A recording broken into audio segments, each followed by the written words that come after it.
Hey, it's me, Vicky Marie, and a bottle of water actually I've got with me today. So, oh my goodness, what a day! What a day. So, I'm hoping that I'll be able to. I am okay. Honestly, I'm okay. But I've not been awake that long, to be honest. I had a little sleep this afternoon to try and recover from the trauma of today. Um, well, let me tell you what happened today. Where do I start? So it's been a funny old start to the year. So obviously, a really sort of awful thing that's happened when my friends very sadly passed away. But then lots of little things have happened as well. I don't know if you've found that, but I keep thinking, oh well, that's just an insignificant thing, really, and then another insignificant thing happens. And what I mean by these is, like, first of all, one of my dogs, tried to jump on my knee while I had a mug of hot black coffee in my hand, spilt it everywhere, all over me and all over my keyboard. So me, being stupid, decided to put the keyboard on the radiator for it to dry out. And of course, so that's the end of that keyboard. It was all melted, so that went in the bin. Anyway, luckily I've got another keyboard. That was a little thing that happened. Then my son's phone blew up, or didn't blow up, but just conked out completely. So I can't even start on that story, because the thing is, he can't, without his phone, he can't access his bank. So that's been a trauma. That's been another trauma going on. When I say trauma, you know what I mean. These are things that they're not significant really in the grand scale of things, but they're just irritating, you know. And then today, so also everyone's routine, isn't it? It's all been out of the window because of Christmas, and then here in Spain we had the Kings on Friday, and I've not got back into work properly. I start back at work tomorrow really properly. I'll be glad to get into a routine, because you don't know what day it is, do you? Anyway, so today, of course, everywhere was closed here yesterday because of the Spanish Christmas, because of Kings. So today, I expect, like everybody, it was all right. Best need to go to the shops, need to go to the supermarket. Had to buy a few things. Decided to go to the supermarket, but the whole day got away with me. And I normally like to go, literally get there at 9 or 10 and get home by 11 or 12. But the day got away from me for various reasons. So I ended up going later than normal. It was packed, packed. There was people everywhere, twonks everywhere. It was just much too peoply for me. I can't stand it. Anyway, I got through that, came back, and I was just thinking, oh, thank God for that. And this is where the accident happened. So I was in the kitchen putting the shopping away, and then my son came downstairs and we were just chatting. And then the next minute, his dog, because we have to keep his dog separate from my dogs, because his dog doesn't like other dogs, since she was attacked by a dog. She's the German Shepherd, and she doesn't like my dogs at all. So we keep them separate all the time, and it works okay most of the time. Anyway, as we're in the kitchen talking, we just suddenly turn around, and the door, she's in my son's room. The door had blown open because it was windy, because the door's not too clever because of the disaster we had when he locked himself in the bathroom. But honest to God, it's just been one thing after, when he locked himself in the bedroom, or when the lock broke. So the wind blew the door open. Next minute, she's come downstairs and she's like just about to start on one of my dogs. And, you know, he's only a little dog and she's a German Shepherd, so that would not end up well. So we both turn around to go towards the dogs. And then my son's panicking because he's thinking, you know, his dog's going to eat my dog, which she probably would have done if she got a chance. And he's trying to come through and he pushes me out of the way. Oh my God, it was like being hit by a steam train, honest to God, because, you know, he's like 6'4" and he's been a heavyweight boxer, you know, so it's like I'm 5'2", and he just sort of pushed me out of the way. And I said, "Oh, hang on a minute," and he's just focusing on saving the dog, forget me. And the next minute, I just go crashing to the floor. Oh my God! So when I say I'm injured, I have got my knees hurt, my elbows hurt, my shoulder hurts. I'm just really lucky that I didn't bang my head because we have tiled floors here in Spain, so they're not forgiving. It's not like landing on a carpet. I mean, it was like, and as I was going down, all I was thinking was, oh, I hope I don't hit my head. I hope I don't hit my head. So to be honest, I'm not really badly hurt or anything, but the shock, it was a shock. And I think it's the shock. I've got a headache now. My head's banging. I've just taken an ibuprofen. I can't believe I'm starting this live with a 20-minute whinge about about that, but it was the shock. Oh my God, because it was like being hit by a steam train. So anyway, he did, to cut a long story short, he saved the dog. Sod me, like, but the dog was fine.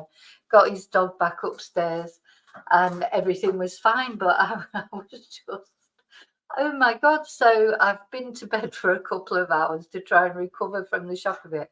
I tell you what, I wouldn't want to be a boxer, that's for sure. God, you wouldn't want that coming at you. So it was just the force of it. Honestly, I can't explain how it felt. It was quite strange. Anyway, I'm okay, except for bruise and my wrist hurts. It's like, when you like really feel sorry for yourself because everything's sort of, nothing's really bad, but everything sort of aches and just feels, and my head just feels, I feel sick. I think it's the shock. I think it's the shock more than anything, and the thought that I could have seriously been hurt. So, of course, he was mortified. But at the time, all he was thinking about was getting the German Shepherd off my little dog before she literally bit his head off, because she does, she could be quite nasty like that. She's not with us, she's not with people, but she doesn't like dogs. She got attacked by a dog. She was fine before that. And with my dog, she's fine if we're outside. If we go for a walk, she's fine. But when you're in the house, it's like a territory thing. Anyway, so I'm okay. I am okay, but I just feel a bit. So all the plans that I had for today. So you know what I was going to do today? I was going to do a really long stream. I was going to start about 5 o'clock because it's a Sunday. I had all these things that I wanted to talk about. And I thought, oh, I'll start the stream about 5 o'clock, and it can go on for a good few hours then. Anyway, of course, that all went out the window because I had to go to bed and lie down. But, so we'll see how we go tonight. I might not be able to get through all the subjects. I'll see how I feel. But there you go. So, but you know what it made me realise is, as I'm sure we all know, for things, things can change, can't they? Just in a moment like that, everything's fine. We're just in the kitchen, just having a chat, and everything's fine. And then suddenly, I suppose that's why they call them accidents, isn't there? Something can just happen.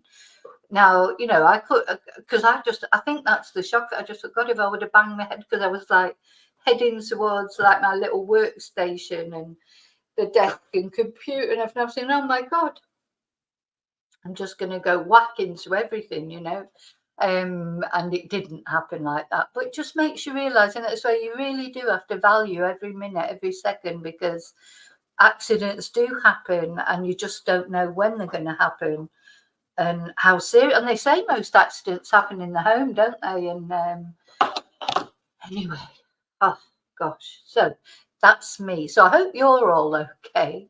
Hope none of you have had an accident or whatever. But yeah, it's a strange feeling. I do feel a little bit shocked, I think, because it's like being hit by a steam train. Anyway, so let me go and say hello. Let me say, so there's a lot of you there all just chatting. Just want to say hello to everybody. Hi, Rio. You were first today. Anyway, as you can see, as I've just said, I am okay. I'm sorry I'm on the avatar, but I literally only woke up about half an hour ago, so I haven't had time to do anything. But hi, Chumba. Hi, Gail. I'm good, thank you. Hi, Desi. Hi, Vicky, DMV. Hi. Oh, yeah, you were all asking about. It was like, I know injured perhaps is a bit too dramatic, but I am injured. I've got really bad bruising, but no cuts or anything. It's bruising. Hi, Annie. Hi, Claire. I don't. Have you got your notifications turned on? Remember to get your notifications turned on. Hi, Robin. Oh, yeah, I'm okay, thanks. I feel, I still feel a little bit sick though. That's the way I feel. And I didn't bang my head, so it can't be anything like that. So I think it's just the shock of it, to be honest. Hi, David. Hi, Brenda. Oh, who's Chumba saying hello to everybody? Yeah, and you know, I was sort of sat on the floor. It took me ages to get up because I just was so dizzy. I think that was a shock. I just felt really dizzy. I still feel a little bit dizzy actually. Hi, Tina. Brenda's not been very well with a cold. Brenda, you were nearly right. I didn't fall over a dog, but I was pushed out of the way to save a dog. I, oh, oh God. Yeah, see, just looking up at the screen, I do feel a little bit dizzy. Brenda, so Brenda's saying we need something to cheer us all up. I'm going to show that. Need something to cheer us all up at the beginning of January. All my decorations are down. Now, something that will cheer us up, because something that I've decided that I've just mentioned before. Oh no, say hello to everybody first. I think a lot of it is you chatting anyway. Hi, Maria. Oh, Brenda, thank you, my friend. I know that was. Well, it wasn't a shock. That's the wrong thing to say because she has been poorly for a little while, and I knew she was poorly. She had lung cancer, but it still was a shock because I didn't realise. We haven't really been in touch. I should have realised because, on Facebook, she always does at the beginning of the month, she always puts a post up saying white rabbits. And I did notice at the beginning of January, and I thought, oh, I must message Jan, make sure she's okay. And then the next minute, it popped up from a family, what had happened. So, yeah, very sad. She's a very special person, Jan, but anyway. Just lucky to have known her. That's how I feel at the moment. Anyway, I can't stop about it because I'll start crying. Hi, Charlie. Hi, Heather. Hi, Kelly. Yeah, Nightmare on Elm Street. Oh dear, honest to God, I tell you what, it literally the feeling I can't explain what it was like because I feel sorry for anyone who faces in the ring because it was just like God, he's a strong lad. Oh dear, and I'm not that strong, so. IDW, domestic violence. Oh God, it felt like it. Yeah, hi DMV. Yeah, it was. I mean, you can imagine he was really upset because he thought he'd really hurt me and everything, but not in the moment. Because he was just all he was thinking about was saving my little dog because the big dog could have done him some damage, and it was literally it just happened in a flash.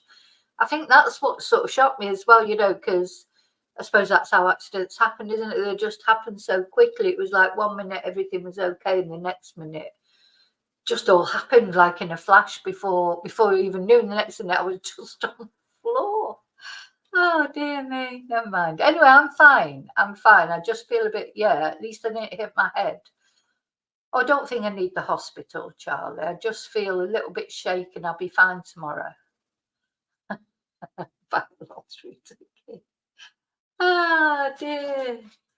It's like, it sort of was like slow motion, Susan, because I do remember as I was sort of going towards the floor, I do remember thinking, I hope I don't bang my head. I hope I don't bang my head.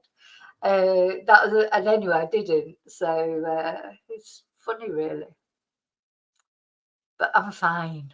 I'm fine. Like you say, you're fine, and really you're not. I do feel a bit sick though. Hi, Laurie. Stiff drink? No, I didn't. Because you know what? Just the thought of having a drink makes me feel sick. See, I do feel a little bit sick. Hi, Teresa. No, I'm not in pain, really, to be honest. It's not that sort of thing. It's more just shaken. Well, I can't have concussion because I didn't bang my head. It's my knees and my wrist and my elbow, and then just feeling a bit sick. Anyway, deep breaths, I'll be fine. Hi, Mello. You can't hear.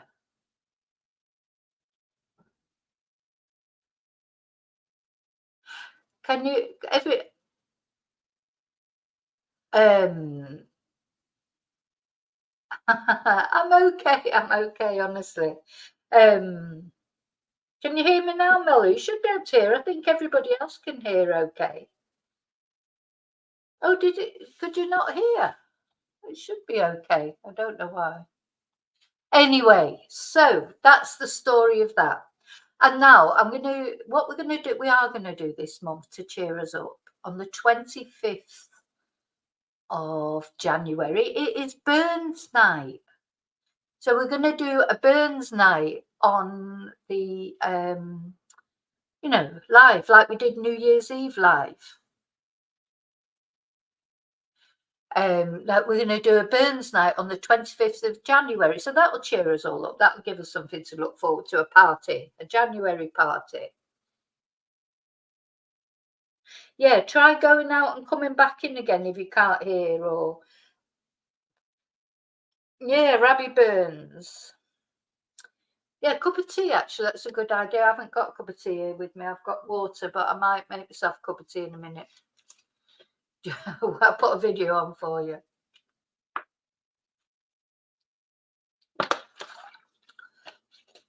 So yeah, we're going to, on the 25th of January, which is a Thursday, which is members night, but I might make it just a public night because so that everybody can take. We're going to do a Burns night. So I'm going to think, I've done a Burns night before and it's always good fun, isn't it? So we do that, something to cheer us up through gloomy January, because January is always gloomy, isn't it? So yeah, maybe a sweet cup of tea. Yeah. Mello can hear now. He went out and came back. Yeah, so you can send me pictures. So anyone, so we've not decided what, because we normally each month we have pictures. You send in pictures of various things, don't you? In Christmas, obviously it was Christmas things. So maybe we'll have some pictures of anything Scottish, anything to do with Scotland. Hi, Wesley. Anything to do with Scotland, you can send me a kill or some bit of tartan or anything to do with Scotland. You can send me in up to the Burns night. And Burns nights are real good fun, aren't they? Send something with tartan. That's it, Vicky. Anything Scottish. Tam O'Shanter hat, one of them hats, or a kilt for any of you that's got a kilt. Or I'm sure I've got quite a lot of Scottish chatters, so I'm sure there's a few kilts out there. Yeah, you can send me photos of, because what's that you have on Burns night? It's tatties and oh God, what's that pudding called? I'll make some of that actually. I always say it wrong. What is it? Crackernacken or something? I don't know. That's it. Haggis, sneeps, tatties. What's the name of the pudding? The pudding. The Crackernacken or something. What's that pudding called? It's lovely, that. It's quite easy to make as well. Okay. So that's what we're going to do on the 25th of January. So that will cheer us up. So, no, it wasn't black pudding. What's that? That's it. Cranachan. Thank you, Sky. Yeah, it's lovely, that. Heather's got a Scottish name, yeah. Right. Yeah, Cranachan. I've made that before, but it was years ago. But I might have another dabble at it. So there was a few things that I wanted to talk about tonight. I might not get through, although I might just do a couple of them because there's so many. There's so many things to talk about, isn't there? It's like that's why I was going to do that long live from 5 o'clock, but anyway, never mind. I'm here now, so let's see. Well, what I'm going to look at first is this Prince Andrew thing. It's just like, what's going to happen to Prince Andrew? I'm almost worrying about him myself now, and I haven't really got any sympathy for him, but I just think it's just getting worse and worse and worse for him, isn't it? What's going to happen? So the latest news that I heard was that they've been looking at his internet history, or it's come out, some of these documents that have come out about the trial, about his internet history and his internet searches and stuff like that. So God knows what he's been searching on the internet.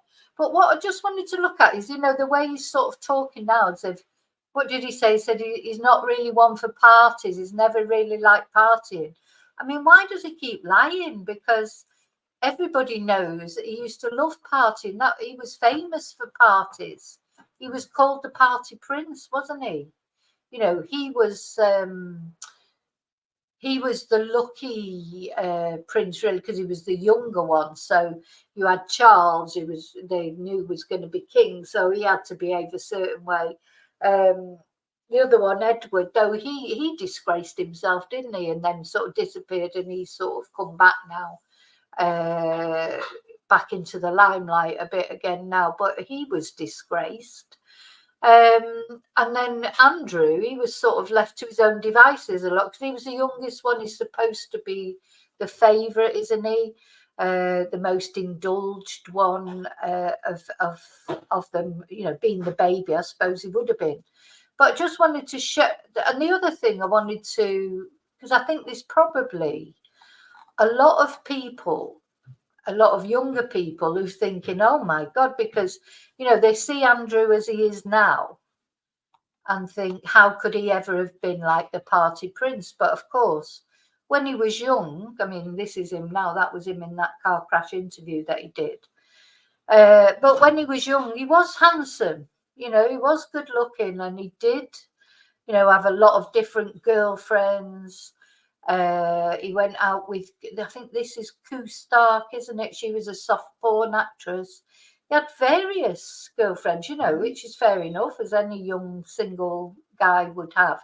And this was him in his uniform there. He was a handsome guy, and he was always partying. He was always in the tabloid newspapers, for one thing or another.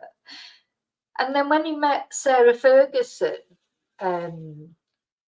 she was like fun as well, wasn't she? They were all about fun. They were all about sort of partying and fun, and then it all started going wrong, I suppose, for them.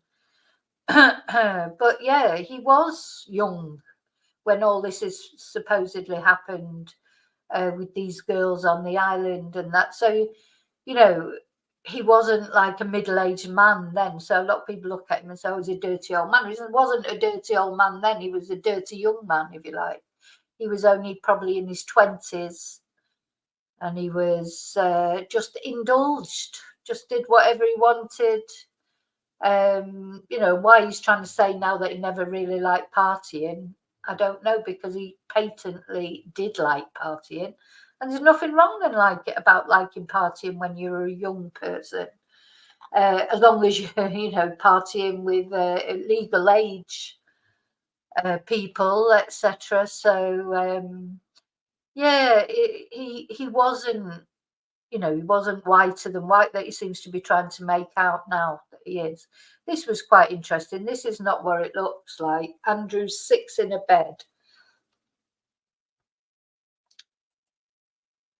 This was a headline from The Sun not long ago, saying that what Andrew likes when he sleeps at Buckingham Palace, he has to have 5 different cuddly toys in bed with him.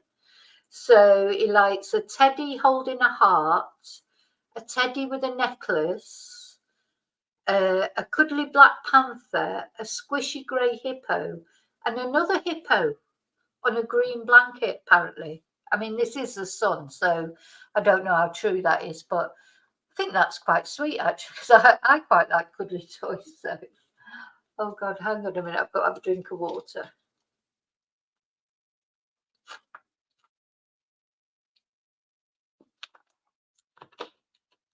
So, yeah. So I just wanted to. Oh, sorry, I meant to share this tab instead. Oops. Yeah, this was a headline in the Sun. It wasn't that long ago, actually. It was January last year. Andrew 6 in a bed, typical Sun headline. Him and 5 toys. Teddy with a heart, Teddy with a necklace, a cuddly black panther, a squishy grey hippo, and another hippo on a green blanket. Oh dear, poor Andrew. I don't know. You know, you sort of, do almost feel sorry for him, but not quite. So yeah, just thought it's important to remember he was young once and he did like partying. As much as he's trying to say he didn't like partying, he did. And he's, you know, he's trying to make out now he was some sort of saint or whatever. He wasn't. He had that reputation, Randy Andy, Andrew the party prince, etc. You know, when he was a young bachelor, you know, nothing wrong with partying, but of course there is something wrong with partying with young girls. And this, of course, this was the famous photo, wasn't it? So, God, I bet he wishes he'd never had that photo taken, because he says it was photoshopped now, doesn't he? But anyway, so everyone's feeling sorry for him now. Even the bloody this made me a little bit angry. Let me see if I can find it.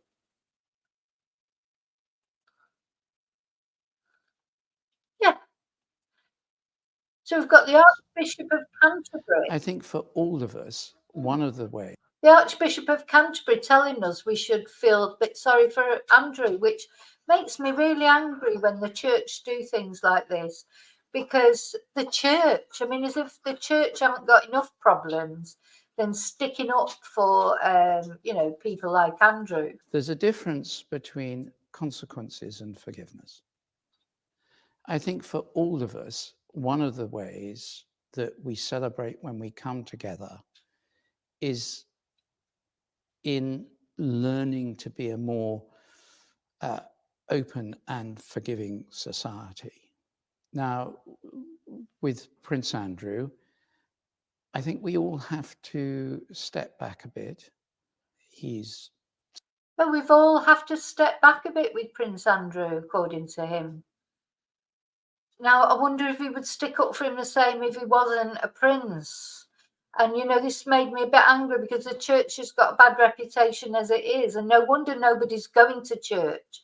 You know, the church, nobody's going to church. Britain has become almost, as far as Christianity is concerned, it's becoming a secular society because people have lost faith in the church. And him saying things like this won't help. Seeking to make amends, and I think that's a very good thing. But you can't tell people how they're to respond about this, and the issues of the past in the area of abuse are so intensely personal and private for so many people. It's not surprising there's very deep feelings indeed. Yeah, and the thing is, he's talking about forgiveness, but you know what? Andrew actually hasn't admitted that he's done anything. So it's difficult to forgive someone. Let's just listen one more time. The problem is, how do you forgive someone when they're not even admitting that they've done anything wrong? You can't forgive someone for something they're not even saying they did. There's a difference between consequences and forgiveness. I think for all of us, one of the ways that we celebrate when we come together is in learning to be a more open and forgiving society. Now, with Prince Andrew, I think we all have to step back a bit. He's seeking to make amends, and I think that's a very good thing. But you can't But the way he sought to make amends was he took that money from his mum, was it £11 million or whatever, to pay off a woman that he said that he'd never even met. Is that what he meant? How is he trying to make amends? He doesn't even admit what he's done. So I'm sorry, Justin, I don't believe, I don't agree with you here. Tell people how they're to respond about this, and the issues of the past in the area of abuse are so intensely personal and private for so many people. It's not surprising there's very deep feelings indeed. So anyway, that's what he thinks of it. But personally, I don't see how you can forgive someone who doesn't even admit, who's saying he's never even met the woman. He's not admitting what he's done wrong. So how can you forgive him? You'd be struggling to forgive him for something that he's not even done. You've got to admit your errors. Let's just have a look at this as well. So this was another thing. So here we go. This is Prince Andrew, who said he's never partied. He's never been one for partying. Let me just go up to the top here, which obviously he did used to party. It's what I mean. To me, it's lies. You tell lies. If you want to be forgiven, I do believe that forgiveness is important. But first thing you have to do to be forgiven is to admit that you did something wrong. So this is the guy that said he never parties. Let's see what the video says. No.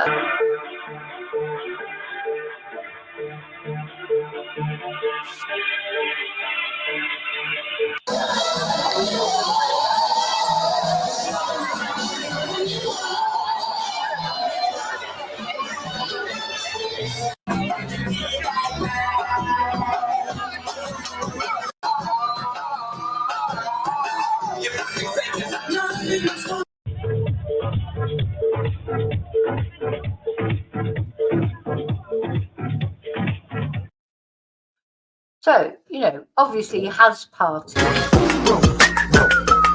Stop that. Everybody knows he's partied. And, women liked him, of course, because he was good looking when he was younger. He was a prince, of course. Women would be interested in him.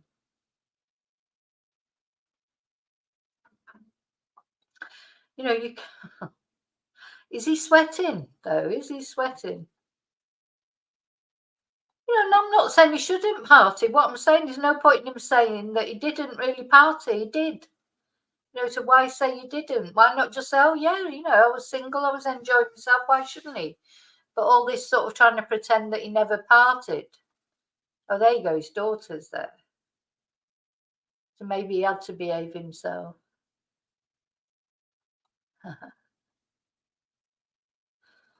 Yeah, this is him with Heidi Klum, wasn't it, at some party? Yeah, so he's had a good time. He's made the most of being a prince. The thing that Andrew, I think, the thing that irritates me about Andrew is he's taken all the good things about being a prince, the parties, and as I say, he was, the indulged son, and he could get away with a lot more because he wasn't the next in line to the throne. So he wasn't so much attention on him as there were probably on the others. But as on Charles, for example, not as much responsibility on him. So he's had a good time, and that's fair enough. Well, he has to take the good with the bad. The bad things is that he is going to be centre of attention. It's like, hi, exotic doll.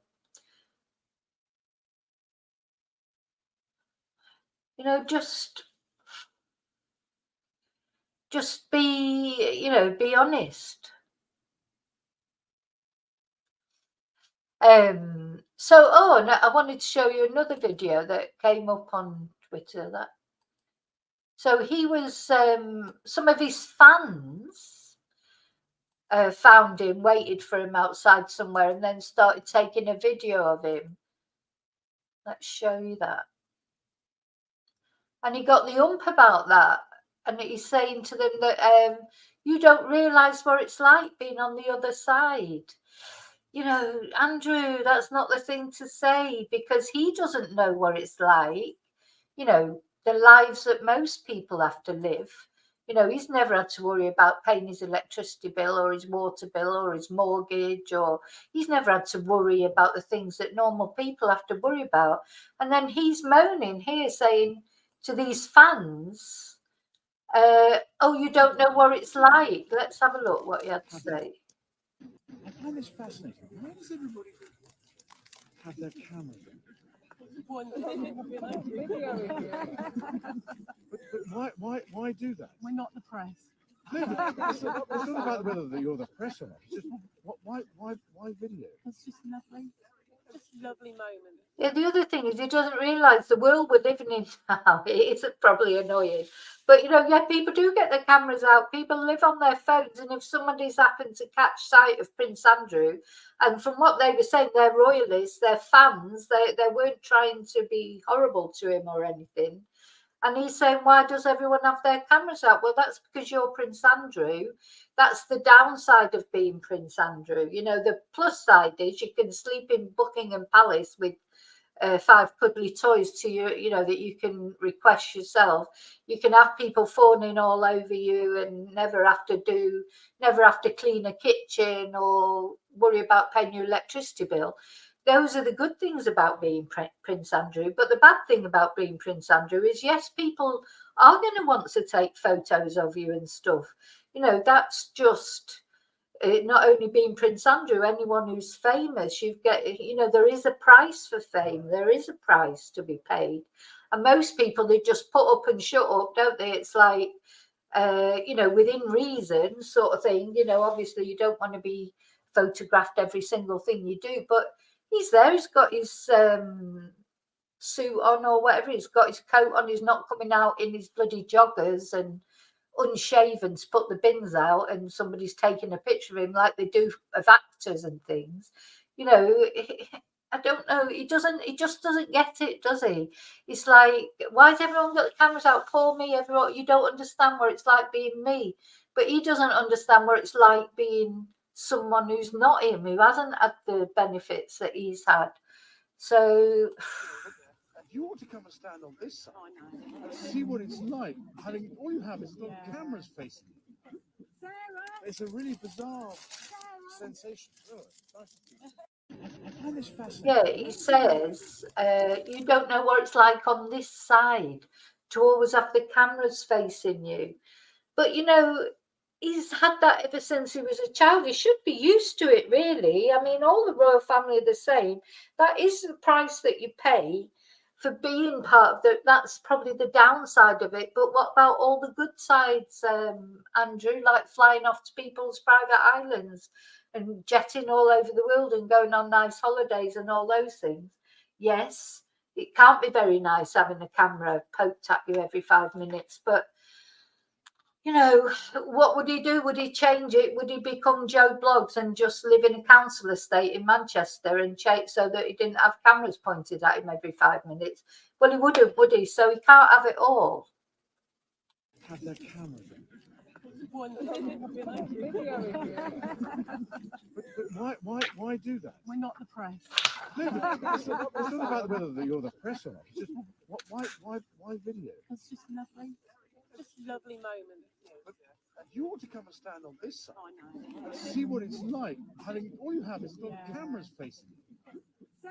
It's a really bizarre sensation. It looks like they're trying to give him flowers there and everything, but you know. Anyway, so I'm sorry, I'm not really feeling it for Andrew, like feeling sorry for him. I sort of vaguely feel sorry for him sometimes, but really, he's only sorry because he's been caught doing whatever he's done. You know, he's not sorry for the girls. He's not sorry for anybody else except himself, really, is he? He wasn't sorry for his mum, who, you know, had to pay that money out for him and well, it was probably just a drop in the ocean, to be honest, to her. I mean, he lived £11 million to the Queen was probably like, you know, £100 to me, or 1,000 at the most. You know, it's like sort of a fair amount of money, but at least it's £11 million to the Queen was nothing. So, but she had to bail him out. You know, he didn't feel sorry for anybody else. So he paid I think it was £11 million to a woman that he had never even met. And said, and he's just upset because he's been caught out. He's not upset for any other reason. He's not sorry because he's not even admitted that he did it. So I think if he would have come out in that interview and just said, I didn't, even if he'd just said, I didn't realise she was underage, but to tell lies, I think, you know, that to me, I just think, so I don't know what you all think, but, you know, I don't feel sorry for him at all, really, to be honest. I feel sorry for his family, for his daughters and that. But hi, Sarah. So again, I hope if I miss anyone coming in, say hello to me. Oh, Sarah, I hope you're okay. He's a prick, according to Mello. That's right.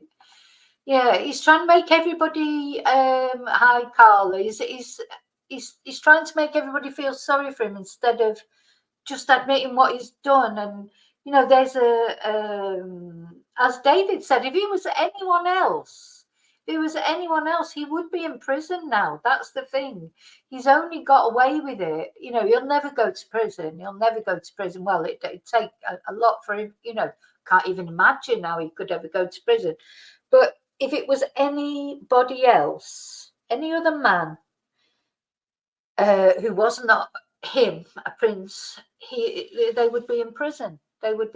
So really, instead of feeling sorry for himself because people are taking his picture all the time, he should just be grateful that he's a prince. You know, really, instead of trying to guilt trip everybody.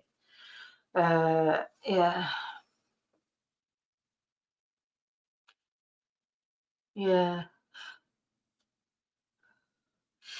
Well, the thing is, David, but if he may not have known. I mean, I don't know. I don't know the ins and outs of everything. But the thing is, until he admits to doing something wrong, how can anyone forgive him? That's what I just don't understand. You know, I don't understand. And the church sticking up for them, you know, that makes me not, because I've got quite a lot of respect for Justin. In a way, or I do every now and again, and then whenever I start thinking, oh, because he says some nice things sometimes, then he just stands up for the establishment all the time. You know, he spoke up against the war and things, so that was good. But he always just sticks up for the establishment. So, you know, and at the end of the day, to me, the establishment, having a royal family of any kind does not sort of sit right next to, if you believe in Jesus and you believe in the teachings of Jesus, etc., there should not be a royal family, full stop. But anyway, so that was the first thing I wanted to talk about. Andrew.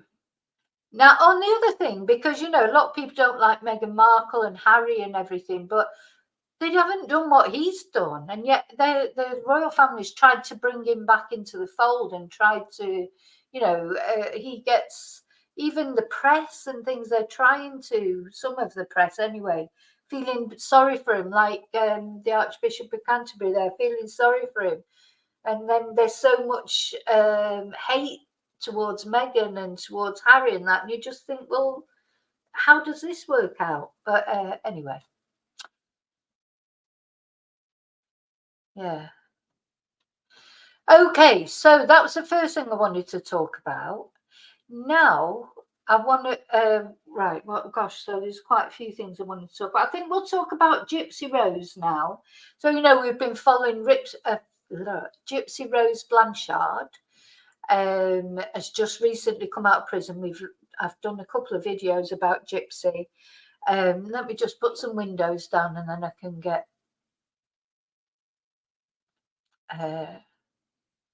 get some pictures of Gypsy up. So what happened with Gypsy Rose Blanchard, of course, she definitely was abused by her mother, really. You'd have to say that she was abused. Gypsy Rose Blanchard, her mother, Dee Dee Blanchard, had Munchausen's by proxy, in other words, for attention and also for money. What she did was she brought her daughter up pretending that her daughter was ill and had various different conditions. Let's have a look at some photos. And, you know, because of doing this, from when Gypsy was a child, Dee Dee made everyone believe that Gypsy had all these conditions, like medical conditions, and because of that, they raised money, they built a house for her, you know, different charities, etc., after her home was destroyed in a hurricane. So this was Gypsy when she was living with her mum, Dee Dee. And you can see, I mean, it's awful. It is awful. I'm so torn with this story because obviously it's awful what Dee Dee did to Gypsy. You can't, there's no other way that you can say that it's not awful. But what it culminated in was, as Gypsy got older, and she started discovering boys, and I still say that if it wasn't for the internet, this would never have happened, because it was through the internet then that Gypsy, as she got older, she got on the internet, she got on dating sites, and she met a young man called Nicholas, and between them they plotted to murder. This is Nicholas here, isn't it? They plotted to murder Gypsy's mother, Dee Dee. And in fact, Gypsy admits, for her own admittance, it was her who actually asked Nicholas to murder her mother. And to cut long story short, because I have done videos on the actual murder itself, that's what they did one day. They murdered Dee Dee in her bed. She was face down in her bed, and Nicholas stabbed her, I think it was 18 times. And they murdered her, and then they sort of went on the run. It was a funny thing that they did, because they sort of disappeared. They ran off. They were both quite young. And then initially it was thought that maybe whoever had murdered Dee Dee had kidnapped Gypsy. But of course, then when it transpired that it was actually Gypsy who had conspired with Nicholas to murder her own mother, and they were caught and they were convicted of murder, or Gypsy was only convicted of it must have been sort of conspiracy for murder.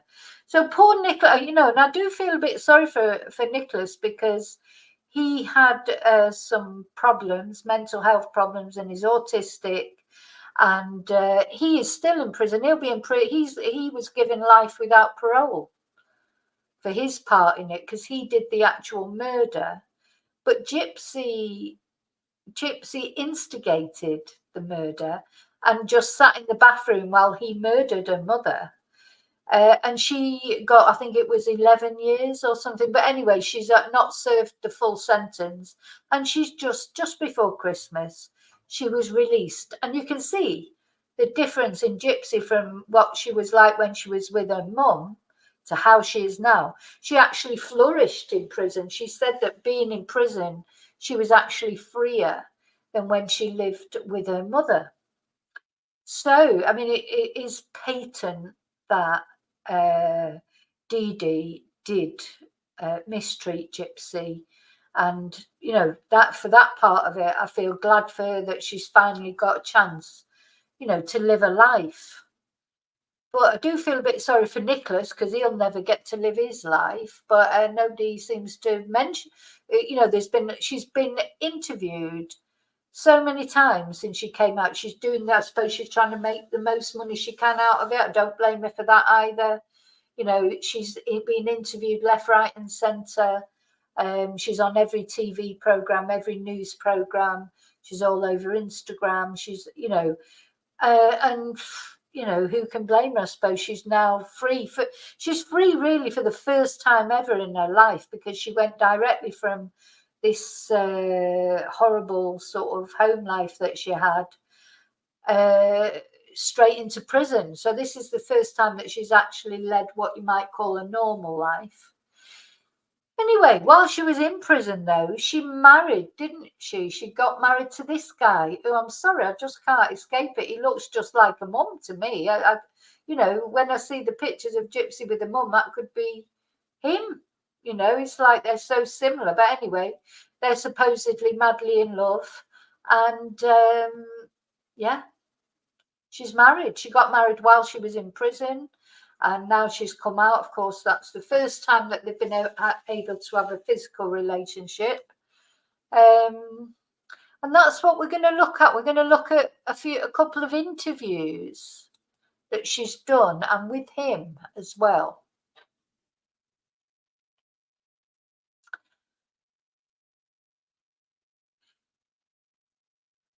Okay, so let's have a look. Oops. Got a little video that I put together of the different. See.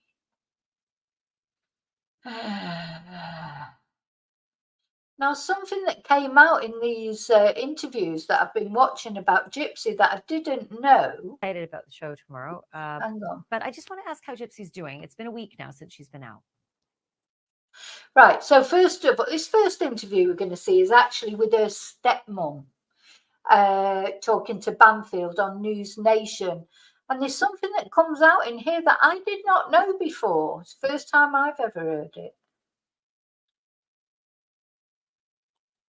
So I'm joined now by Gypsy's stepmom, Christy Blanchard, and I'm so happy to have you on the program again. Thank you for doing this tonight. I'm very excited about the show tomorrow. But I just want to ask how Gypsy's doing. It's been a week now since she's been out. She's doing really well. She's adjusting. Like you said earlier, she's making Ryan's home her home. I told her, She talks so quietly, this woman. I hope you can hear it okay. you know, move all his stuff out of the closet, take it over. You know, she is adjusting as well, beyond what I expected so quickly. But she said she feels at home and she feels at peace. What did she not expect? Like, what is she struggling with? I know some inmates, they will get out of prison and they hadn't seen an iPhone before. Like, there's certain little details that kind of shock them. 8 years is a long time, especially growing up as she did in prison. What has been tough for her? I mean, I think really the toughest thing for her with her phone is New Year's Eve. We were at her house and she's like, somebody keeps calling my phone and I don't know who it is. And I looked at the number and it was her grandmother. It was Rod's mom. And I'm like, well, that's your grandmother. I'm like, why you didn't store it? She's like, I don't know how. So I stored a couple of numbers for her, but she's learning quick. She is learning it real quick. And I really thought she'd have it attached by her hip by now, but she makes a post, she puts it down, and she just goes back and does what she wants to do. So I know that she, got married while she was incarcerated and then was sort of physically able to be with her husband for the first time when she was released. But it is really difficult, for most people when they get married, to go on the honeymoon and be with their new spouse. This had to be especially sort of tough, a real adjustment. And I would guess for both of them. But how has it been for her? I mean, I was nervous for her, at first, because they've visited, in prison and they talk on the phone a lot. And that's a form of intimacy right there. And they bonded over that. But I was worried, okay, what's going to happen when you get out? We had that talk. And she said it was everything she expected it to be. It was wonderful. It was beautiful. they did stay at a hotel the night she got released. Well, the morning that she got released. And she said it was wonderful. I'm not going to talk for her about experiences behind those doors, but she was happy. I'm glad to hear that. That must have been a nervous time. I mean, Well, that's it. I can't imagine how you get married to someone, you know, that you've never really been on your own with, even, never mind about not, I mean, you know, having any sort of sexual relations, but you've not even, you know, you've only met them in prison. You've never actually even sort of spent a weekend with them, or you know, how do you know that? You don't know what their nasty little habits are. They don't know what your nasty little habits are. You know, you've not spent any length of time with them, and now suddenly she comes out of prison and they're, you know, they are spending time together. So it must be quite a strange feeling. You know, it must be a very strange feeling. Hi, Tracy. What was I going to say then? I was going to say something else. Somebody said something else. So yeah, it's an odd thing. And just having a look at what people, the only member of the royal family actually that I have any respect for, you, I noticed what you were talking about there. I really like Princess Anne. I've always liked her in that. Well, I say like her, I don't know her as a person, but she always just seemed like no nonsense, just gets on with things. She's like, and hardworking, you know. So anyway, there you go. That's going back to what I was talking about earlier. But yeah, this is interesting, isn't it? So this is, and I do think that Gypsy's dad, her husband, got away with murder, really, you know. So all this was going on. He wasn't really interested in what was happening to Gypsy. Everyone talks about how he paid the child support and this, that, and the other. Well, yeah, good, but you can tell that he didn't really take much of an interest. You know, whatever Dee Dee was or wasn't, I think she was sort of allowed. None of the family sort of tried to do anything, you know, to help Gypsy. Maybe Dee Dee was that manipulative that she just, you know, managed to bamboozle everyone. I don't know, but I feel that perhaps, you know, he had his new family. He was very young when they married. When just a bit of background information, Gypsy's dad, when he married Dee Dee, was only 17. And Dee Dee was a little bit older. She was about 24. And that's a big difference at that age, isn't it? As you get older, 7 years is not a big age difference. But when you're the difference between a 17-year-old and a 24-year-old is a big difference. Whereas the difference between maybe a 30-year-old and a 37-year-old is not such a big difference, because that 30-year-old has matured so much more. So he was very young, to be fair. She was pregnant. She was a beauty queen at the time, believe it or not, Dee Dee. She was a beauty queen. She was very attractive. She, you know, anyway, their marriage didn't last very long, and Dee Dee then was a single parent to Gypsy. And so she just really managed to do whatever she wanted with Gypsy, and nobody seemed to, you know, really query anything closely enough. And any time they did, I suppose, she just covered it up. And then if any doctors got suspicious, she would then change to another doctor. So I know she was very manipulative and that, but, you know, also she just didn't deserve to be stabbed, though, all the same. But something that comes out in this interview, I might fast forward to it, is it turns out, because Gypsy's got a book coming out as well, so she's, you know, she is definitely milking it for all she can worth. And I don't blame her, really. She's been through a bad time at the end of the day, and it's good if she can turn it into a positive and make something positive out of it. But she's got this book coming out, and in the book that she's got coming out, there's quite a few revelations that people didn't know. So there's allegations that her grandfather, Dee Dee's dad, abused her. Night Ali abused her when she was young, abused Dee Dee, not Dee Dee, Gypsy when she was young in the bath, you know, that he was a bit of a pea. And that is deep. So it makes you wonder, you know, did Dee Dee suffer that from her father as well? If he did it to his granddaughter, as is alleged in this book that is coming out, is it possible that maybe that's the seat of, because Dee Dee, at the end of the day, she had a mental illness and she's not here to defend herself in any way, shape or form either. I think that's why sometimes I feel a bit uneasy, because she can't say anything in her own defense. You know, people can talk about her all they want and she's not here to say anything. And maybe she was abused. Maybe she's got the reasons why she had that. She obviously had severe mental health issues herself. So, yeah, it's a very, very strange thing. Anyway, let me see if I can get to that bit. Things that she's told me in that aspect, that he would take a bath with her. Yeah, this is where she talks about it. You know, She talks not so gonna quietly, this speak woman. on You her can't hear her behalf on very how well. she feels about it, but I think it's really messed up. I can't even imagine. It's gross. It is. I mean, yes, he denies it. She swears it's the truth. You know, I mean, what we're gonna do? Yeah, so the grandfather is denying it, saying it's not true, obviously.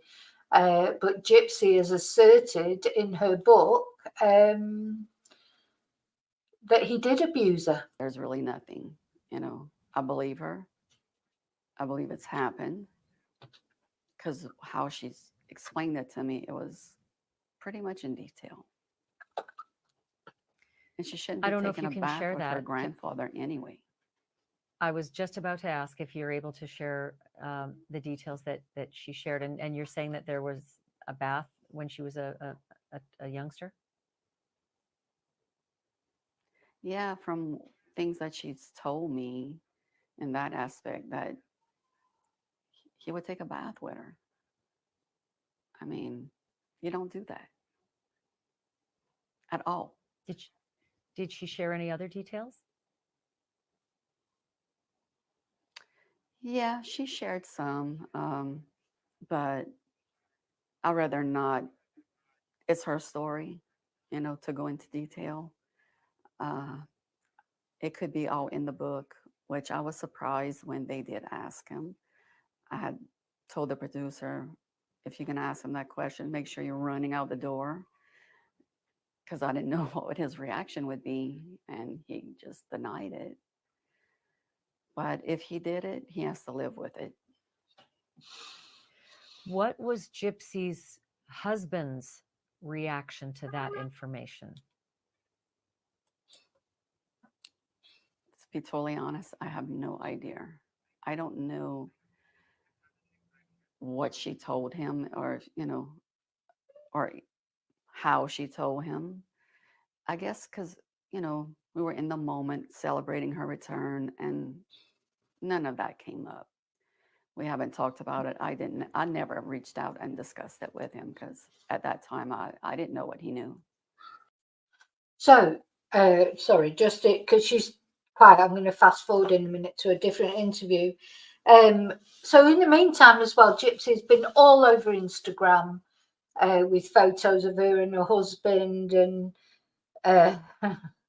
you know, and also they've been deliberately sort of sending each other like rude messages. She's been saying rude things on there about their sex life, etc. Just, she says, you'll see in a minute, she says it's just to wind everybody up, anybody who's criticizing them.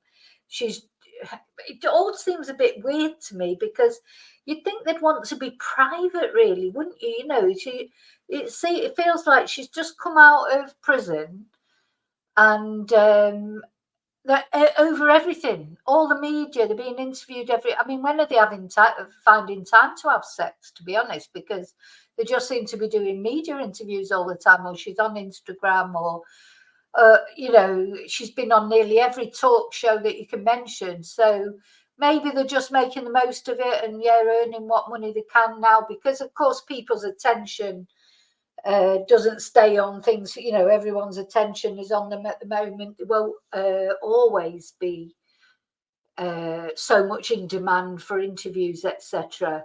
But it just seems to me a little bit. Anyway, I'm much more of a private person than that, really. I wouldn't really like to go on and talk, about intimate matters like that in front of everybody. But I don't know, maybe that's what I'm doing wrong. Maybe I should start doing that, but I don't know. No. Right, let's have a look at.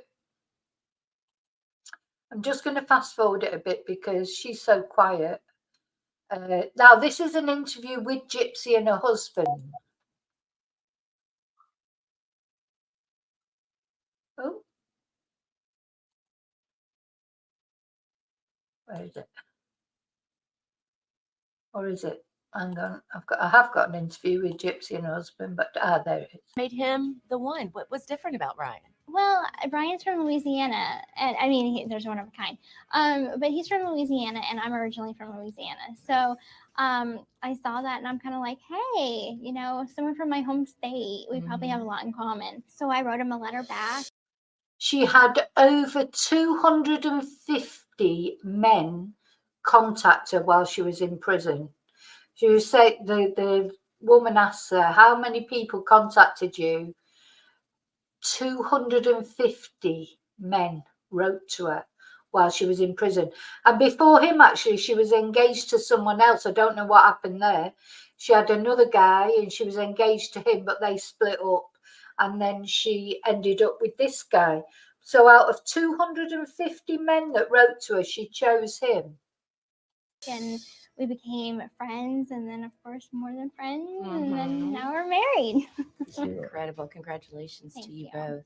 How many women now have tried to pursue you, Ryan, now that you're with Gypsy? I hadn't even give it any thought. I mean, look at this beautiful woman I'm sitting next to. But I have Why a would feeling. I have a feeling that there's a lot of attraction coming to you from other women out there. Somewhat. Because of There has been a few, and I hit the block button. I'm like, block.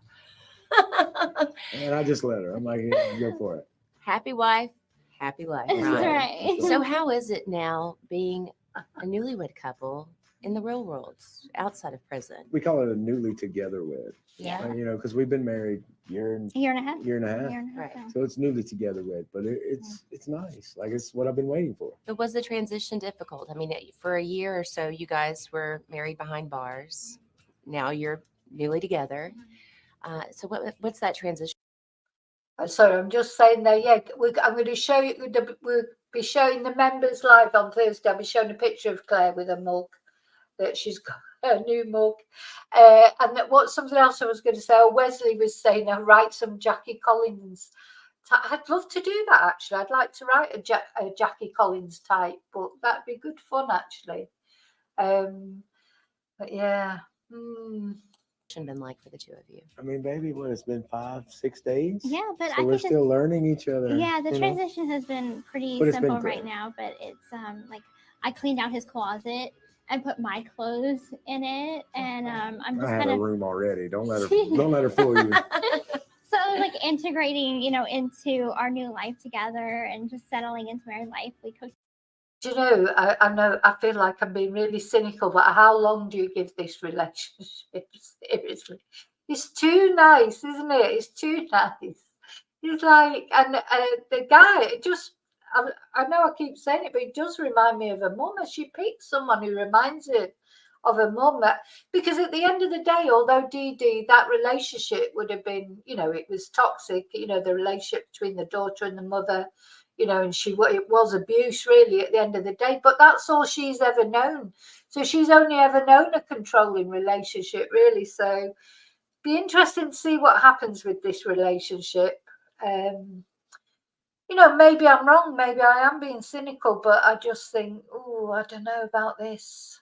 Our first dinner together, and it's fun. We're learning about each other. I've already told them Bye, Kelly. Toilet seat down several times. Oh, And you say Gypsy, it'll never end. You It'll will never constantly end. I'm have just to like tell them. hounding. Yeah, just get Nay, nay, used nay. to it. Now, both of your families suggested that you wait to get married until Gypsy's release. Why did you choose not to do that? Why? What was the rush? Well, with us getting married, she was able to come live with me straight out of prison. Right. So that was important. That's what we both wanted. Dear me, yeah, the lady shave's coming out, David. Well, I tell you what, if I was him, the day she gets the lady shave out, if he's read the story and knows the story, as soon as you see her with the lady shave, you'd be like legging it out of the house, wouldn't you? Because when the lady shave comes out, I mean, something's going to happen. We didn't want to date and then, she'd come out and be like, okay, I'm going 3.5 hours away from where you live. I'll talk to you later. Right. So it was one of those we just wanted to. People did want us to wait some, but it was one of those where we knew what we wanted to do. Mhm. And, it's she's never got to live her life before. So it's one of those where, our parents were like, well, let's let her live it. And that's what they did. But understandably so, if you're living your life really for the first time, was there not a part of yourself that wanted to do it alone, independently? I think that spending 8.5 years in prison, all I was alone. Yeah.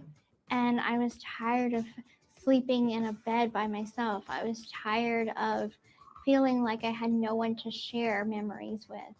I always knew that I wanted to share it with someone. I just didn't know who. Mm-hmm. And I know who. Awesome.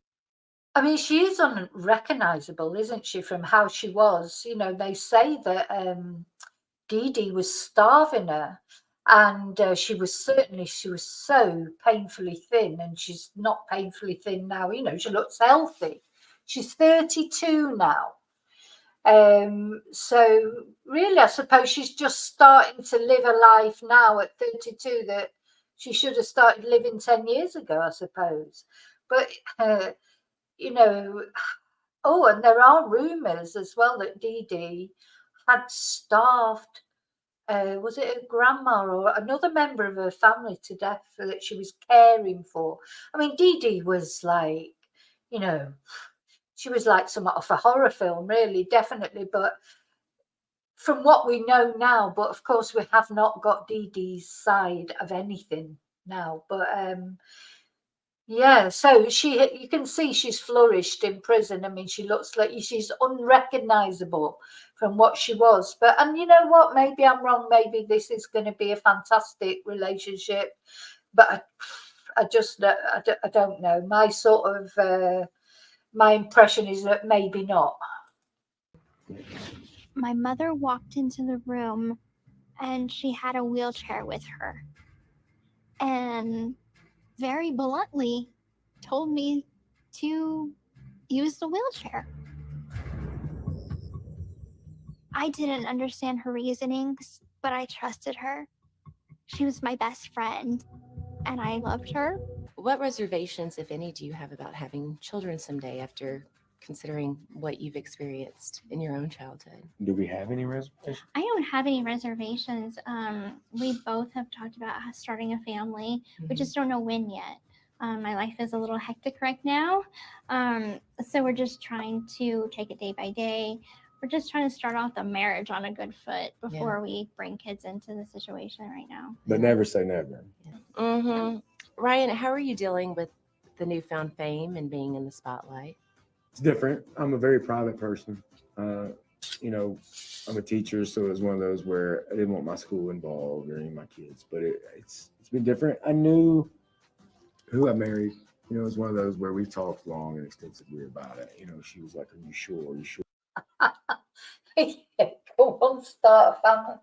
Oh, see, this guy is a teacher. You just think, it's funny, isn't it? Apparently the reason he wrote to Gypsy was one of his friends or one of the other teachers, great teachers these, was going to write to somebody in prison and said, oh, I was thinking of writing to whoever in prison. And he said to them, that was a woman who was going to write to a man in prison. And he said, well, if you write to them, I'll write to Gypsy Rose Blanchard. It's like, he's a teacher, that he's like, and that's what he's deciding to do in his spare time. So, his friends saying, oh, well, I'm going to write to, I don't know, like Ted Bundy. It wouldn't have been Ted Bundy, obviously, because he's dead, but, someone like Chris Watts, I'm going to write to Chris Watts or whatever. And he says, oh, well, if you write to Chris Watts, I'm going to write to Gypsy Rose Blanchard. You just can't imagine that conversation, can you? But there you go. That's how it came about. So his friend was going to write to someone in prison, and he said, well, if you do that, I'll write to Gypsy, and the rest is history. And of course I was. I mean, I'm in love with this girl. So it was one of those where it was not even, it wasn't even a question. I was like, yeah, I'm going to marry you. I knew I was going to marry you from the first moment I met you and talked to you, maybe. But it's one of those, I fell in love with the moment I heard the voice. What do you say to the haters that don't think this relationship will pan out? Just wait and see. We love proving people wrong. Well, you're already clapping back on social media. Y'all had some spicy things to say to each other. Well, we're newlywed, I mean, we're married. What's hard for me is watching, the negative comments towards him. I can handle negative comments towards me because I don't care. But when it's about somebody that I love, I want to clap back. And that was my, clap back a little bit. I'm going to come to his defense. He's my man. Like, that's what wives do. He's my man. That's what wives do, says Gypsy, who's been in prison for, how does she know? Anyway, never mind. But no, we're going to watch Gypsy in a minute just on her own talking.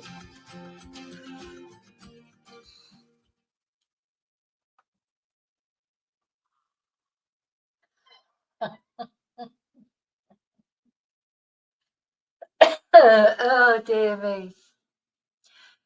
I mean, I hope they are happy. I mean, she deserves some happiness. Sorry, let me just... Besides, they jealous because you are rocking my world every night. Then... All right, let me go back to the beginning. Well, not everyone's supporting Gypsy. Less than a week after the 32-year-old was paroled and released from prison after serving 8 years for the second-degree murder of her mother, Dee Dee. This is Gypsy. I'm finally free. And now, Gypsy's got no time for online haters who've taken to the comments of this pic Ryan shared 2 months ago on Instagram. It's nice to be home. Enter Gypsy, dropping a supportive message for her hubby. If you get likes and good comments, great. If you get hate, then whatever, because they don't matter. And then Gypsy gets a little candid, assuring Ryan, besides, they jealous because you are rocking my world every night. Then things get a little not safe for work. What we can tell you is that Gypsy says their sex life is fire. Happy wife, happy life. Now, there's no need to say that, is there? Do you know, that just seems, it's like that methinks they doth protest too much. If you've got to go and tell the world, she's got 6 million followers on Instagram now. If you've literally got to go on and tell people that your sex life is fire, it's probably a dance quip. Because really, why would you go on, to tell the world that, you don't need to tell people that. You can just sort of, that's something between you, you and your partner. I think if you have to go on and say that, it probably isn't true, in my opinion. Bye. Ryan's response? A rhetorical question. Who said I gave a damn about what these jealous people say anyway? Then he playfully tells his wife, now come get it. I just want to send a quick video Now- to thank everyone for the massive amount. Now come get it, he said. Now come get it. It is a bit sicky, isn't it? I don't like that. I don't know what that's about, really. Of support that I've been getting on social media. Yeah, Gypsy's also getting plenty of love too on her socials, where she boasts over 6 million followers on both TikTok and Instagram. I'm back home in Louisiana. You know who else is from the Bayou State? Vanderpump Rules alum Stassi Schroeder, who just reacted to learning she and Gypsy might be related. Anyway, that's it for that interview. But it's a bit, ugh, I think. And maybe it's because at the end of the day, the life that Gypsy had with Dee Dee, that was all staged as well. They were always like getting awards, or they were at charity events. It was all in the public eye, you know, all that sickly sort of, you know, and giving speeches. And so really, I really do feel like Gypsy is just sort of transposed from a mum to him. She's doing the same thing now. So it's all in the public eye, because that's what it was like with Dee Dee. Hopefully it's healthier this time, but to me I've never understood. Have you noticed people do this on Facebook and social media? People who live in the same house together will send each other a message on Facebook. It'll be like, oh, here I am with the love of my life, or whatever, and we're just about to go for a drink. Hey, honey, you know, like they'll make so. And I think, why are you sending someone a message on Facebook when you live in the same house as them? You know, it's ridiculous, isn't it? And it's just like all for show. There's so much on social media that is so much for show. Why would, like, and they'll put like a post, oh, it's my happy birthday to their, you know, partner or whatever. I love you so much, and you thanks for making my world special, or whatever. And they're putting it on Facebook, and you're like, well, you live in the same house, you know, just tell them. You don't have to put it on Facebook, you know, is that how you tell them that you love them? You know, just turn around to them. Probably sat down next to you while you're actually sending that message. Just quite strange, I think. But anyway, there you go. Some people do that. Obviously, maybe it's me who's strange. I don't know for not doing it, but let's see.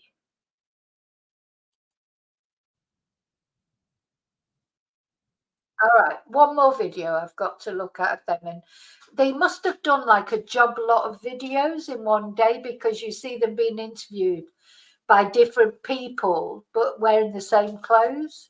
So I reckon they must have just had like a conveyor belt of reporters at the house that day or whatever, just getting interviewed by all different, you know, all different TV companies, etc. Let me see, where is that? I've got too many windows open again. Hang on, let me put some down. Yeah, just put some windows down and won't be a sec.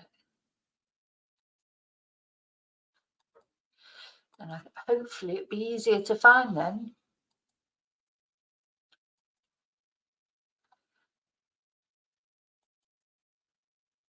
Let's see, it's probably a lot of them are similar interviews, but anyway. It was amazing. Her world shifting after spending nearly 9 years in prison for helping plot the murder of her own mother. Gypsy, a victim of her mother's psychological disorder, commonly known as Munchausen syndrome by proxy, in which parents seek sympathy through the exaggerated or made-up illnesses of their children. Since childhood, Gypsy's mother, Dee Dee, portrayed her daughter as frail, disabled, suffering from multiple illnesses, including leukemia and muscular dystrophy, subjecting the girl to life in a wheelchair, a feeding tube, and unnecessary surgeries, even having some of her teeth removed. I mean, it is awful, isn't it? When you see those pictures, it's just awful. God, I wonder what happened to that poor little dog. Anyway. It was all a lie. When you look at these pictures now of Gypsy Rose, what do you think now? I don't even associate. So you see, she's wearing the same dress, but it's a different reporter. So I think what they must have done is just had all different reporters go there that day from different news companies. God, I bet they were queuing up outside. With that little girl anymore. Do you recognize her? I don't. Like, I know that it's me, but at the same time, that isn't me anymore. Your mom has been portrayed as a monster. I don't believe my mother was a monster. She had a lot of demons herself that she was struggling with. I didn't want her dead. I just wanted out of my situation. And I thought that was the only way out.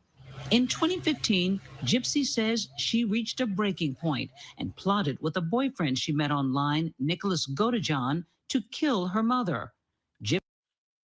Now, I don't know what his family must be thinking of all this, because if that was my son, I'd be a bit annoyed, I think, that he was in prison, and he's never coming out, and now Gypsy's coming out too, because, I know he actually did stab Dee Dee, but we watched him being interviewed in another video that I did, and he's got so many problems, and Gypsy did encourage him to do it. He would never, if he wouldn't have met Gypsy, would he have ever murdered anybody? I don't know. But so I think if I was his mum watching all this about Gypsy, and she won't be able to escape it because it's all over the news, I think she might be feeling a little bit annoyed about all this.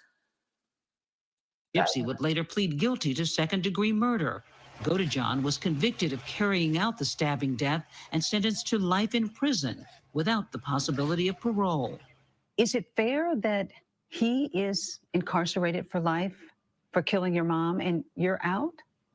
Well, I'm sure that we both have a lot of regrets. All I can really say is that I did my time.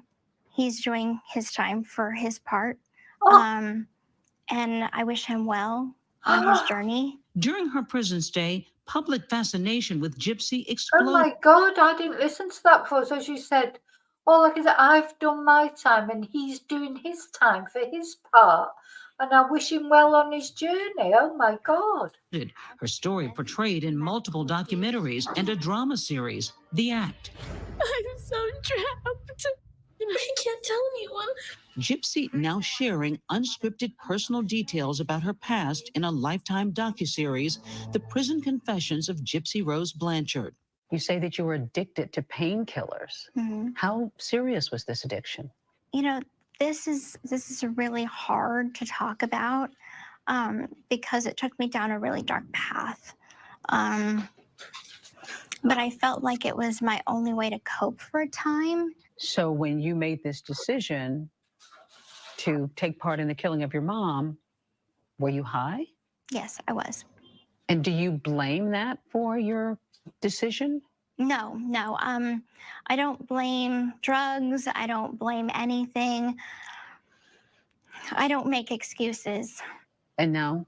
And now I'm sober. Now I haven't used in 4 years, and I don't feel the need to. Hey everyone, this is Gypsy. I'm finally free. Her journey sparking a cult-like following online. Do you feel any conflict with that? You've got fame, even though you participated in a murder? Of course I feel conflicted. Fame is not what I'm looking for. I always said I think I'm infamous, and then I came out famous. You've had shots of your selfie out of prison. You've commented on your love life. Are you enjoying the attention? Honestly, I'm a very shy person. I don't think she's a very shy person, is she? I feel like this reporter's perhaps not she's looking at her like quizzically. She's not a shy person. I think this was another sort of issue that I had a bit with Gypsy. She has learned, this is the life that she's learned to live, to be in the, in the public eye, even when she was with Dee Dee, and that she knows how to put over an image because she's had to do it. And then as time went on, she had her own money, there's a lot of things that she says, but she had her own money because she sent that Nicholas, the guy that she got to murder her mother, she sent him money so that he could travel there, that he could buy a knife, that she sent that. So she did have some independence. I don't think it's as sort of clear cut as it appears, but also, as I say, I think you just, when you see her as a child and, with the feeding tube and all, when really there was actually nothing wrong with her, you can't help but your heart goes out to, and you can see that she definitely, that is abuse at the end of the day, it is abuse. I just don't know. She says she's shy. I don't think she's shy. I don't think that I'm doing anything that anybody else wouldn't do. I'm being myself. Ryan Anderson, her new husband who wrote Gypsy in prison, was waiting outside the prison doors after his wife's release. Oh, I missed you. I miss you too. But you're really together physically for the first time. Yes. We call it newly together weds. What are your plans? Do you want to have children? We've talked about starting a family. We just don't know when at this point. Our lives are pretty hectic right now. So this is your happily ever after, the gal who liked being a princess. It is, yeah. I had to kiss a couple frogs to get to this one. Handsome face. Oh, thank you, baby. Blanchard Oh my tells us God. she's rebuilding relationships, including with her father, and hopes to use her fame for good to shine a light on domestic abuse. Her docuseries begins tonight on Lifetime. And of course, guys, we're going to have more on this. So there you go. So she says she's hoping to use her experience to help others, which it can only be a good thing. But yeah.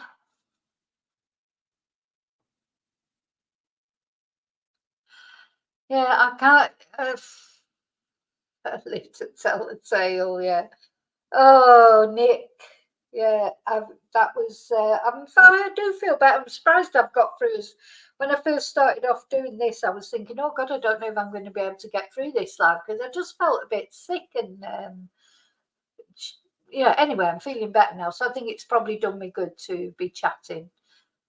But yeah, she's. Have I got one more? I might have one more interview. Let's have a look. I think I've played that one already. Yeah. Now, the other thing I was going to talk about tonight, but I hope you don't mind because I don't think. Oh, let's just show this one. Show this Gypsy video.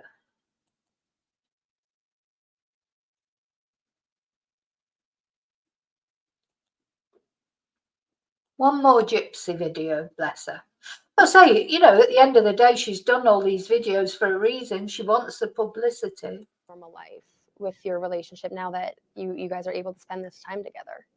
You know, I did lose a job once because of my relationship with Gypsy. That was odd, you know, considering the school, you know, the nature of the school. But, you know, I do have concerns about that. But at the same time, I have this woman beside me, so I can make it through anything.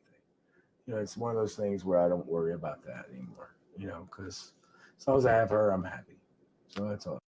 Well, he doesn't have to worry about his jobs anymore, does he? Because he's going, you know, they're going to. I don't think they'll have to worry about money, or not for a while anyway, because I think I don't blame her in a way. Make as much money out of it as possible because her story won't, you know, this is like the time when she needs to do it really because the story, you know, if she can make something positive about her out of her negative experience, then that's good, really. What matters. You guys are so adorable. I love it. Now, there is no denying that your story is very well known. Gypsy, you alone have amassed over 6 million followers on Instagram alone. Yes, Crazy. Yes. I mean, It's what is your insane. reaction to that? It's definitely flattering. I appreciate everybody's support. Everybody's been really nice in the comments. But to be honest, I'm no different than the next girl. I'm just enjoying posting selfies. I'm enjoying social media because I have been away from it for so long. So I'm just enjoying myself. And I have to ask because there's hundreds and hundreds of positive comments, but you have had to clap back at some haters. You know, one response, one clap back in particular has just gone viral. So I'm curious, I see you both laughing. I'm curious to know what your response to everybody else's response to that response Well, is. number one, I never asked her to do that. The No, responses no, don't bother me. no. Throw that hate, guys. I don't care. It doesn't bother me. I got this to go home to. So y'all throw that hate all you want. But after she did, I was like, whoa. It was one of those moments that, you know, I was watching a little bit of the negative comments. It upset me. Of course, like, I love him and his feelings are important to me. So watching those comments, I just wanted to basically say, hey, don't listen to the haters, because really they don't matter. We have love from the people that know us, and to the people that don't know us, you should. I like that. Because we're awesome. That's right. But we're newlyweds, and I love him, he loves me, and that's all that matters to us. And I did like that my wife fought for me like that. Yeah, and I always it does feel feel that's good. how a marriage should be. You fight for your significant other, you protect them. Yeah. Don't mess with this one. Don't mess with this one. She's the real deal. Yeah, she's the real deal she's right a there. firecracker. Yeah, I love it. Now you both talked about wanting children in the docuseries. So I want to ask, is that something that's still on the table for you? Don't mess with this one. She's a firecracker. I think he's already seen maybe a little other side of her, do you think? Oh God, he'd be sleeping with one eye open for the rest of his life. Both, are you looking forward to possibly having children one day? Oh, absolutely. yeah. Absolutely. She'll be a great mom. I'm be a great dad. Yeah, he was going to be an amazing dad. Yeah, so He's we great. do want kids. Yeah. Timetable is a little up in the air. Mhm. It's just one of those things. When it happens, it happens. We're not trying to plan it. But, if it happened tomorrow, it happens. If it happens a year from now, it happens. I mean, it's one of those where we're just going to live our life and see what happens. We'd be happy no matter what. Exactly. Well, we'll be supporting you all the way through. Yeah. Now, Gypsy, given your history, do you have any fears walking into motherhood one day? No, I don't have any fears walking into motherhood one day, because I've had my stepmom, Christy, to be a great role model for me going forward. She and I have a very close relationship. I love the way she parents. So I could easily pull from her if I feel lost at any point. But I have a lot of good female role models in my life that I can learn from. To the people that asked you, do you think that you're going to do to your child what your mom did to you? I'm like, absolutely not. I've learned what not to do. Exactly. If anything, that was a guidebook to show the wrong way. The wrong way to do things. Right. Now, a lot of people have opinions about you and your life, how people should be reacting to your release. Some go as far to say as you're dangerous. What do you say to that? What do you want to say to those people? And what do you want people to know about the Gypsy Rose that sits in front of me today? I would say to them, it does hurt my feelings a little bit whenever people do call me a danger, because I want to make clear, I was a part of the crime, but I didn't commit the act. And I think that is what people need to really remember. So I paid my dues. I did my time for my part of things. Right. Oh my God, I can't believe she's saying that. So she's saying I was there, but I did not do the act. But it was her mother, and she did ask the guy to do it. I wish she wouldn't say things like that. Because it's like she's trying to say, she did it as if she just had that small part to play, but she was lucky. The reason that she only got those years that she got was, yes, she didn't actually stab her mother, but she sent the guy the money to buy the knife to stab her own mother.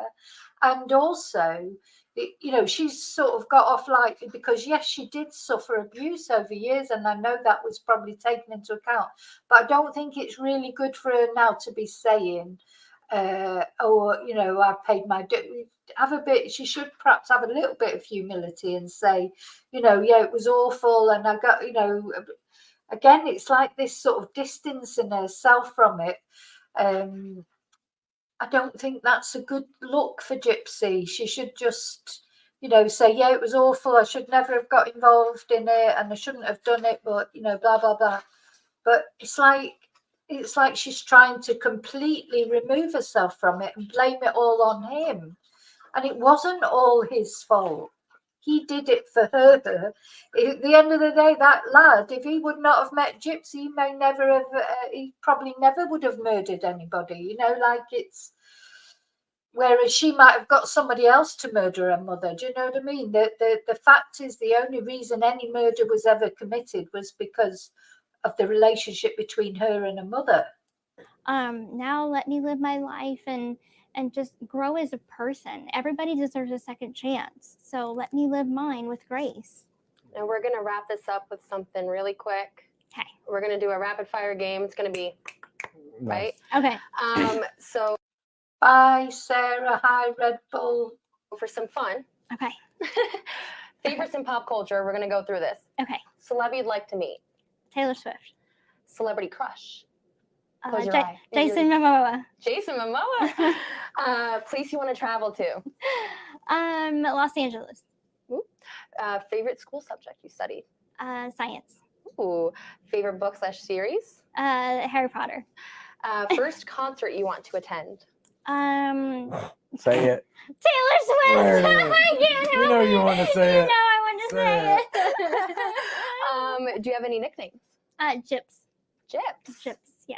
She has some personal nicknames. I have We're some. not I have some crazy nicknames.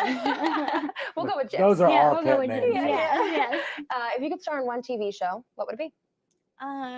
It's a good one. Oh, that's a good one. That's a hard one. Survivor. Ooh, okay, No. reality. Okay. I know I No. could never do it, but Survivor would be kind of cool. I've watched it ever since I was a kid. So Maybe you couldn't. make it. I know. I have some more faith in I you, know. I'd be like you, dirt. Would you get a tattoo? Yes. Oh, do you have any ideas? Yes. Yes. You don't want to say. I don't want to say. Most looking forward to eating what? Um. You might have already had it. Gosh, I don't know. Maybe like a deep dish pizza, No, that would Okay. be good. like a really good deep dish pizza.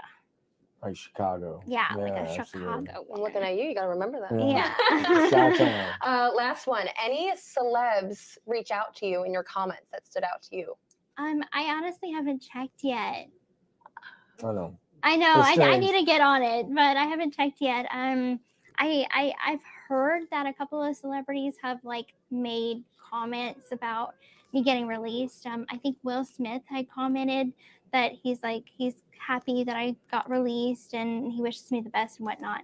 So I think I saw that in a TikTok video. Don't quote me on that because I'm not really sure how legit these TikTok videos are. But if that's true, thank you, Will. It's very nice of you. And I'm a football guy, and Eric Dickerson reached out to me, the Hall of Fame running back. So that was awesome. Well, there you go. Will Smith. Ah, dear me.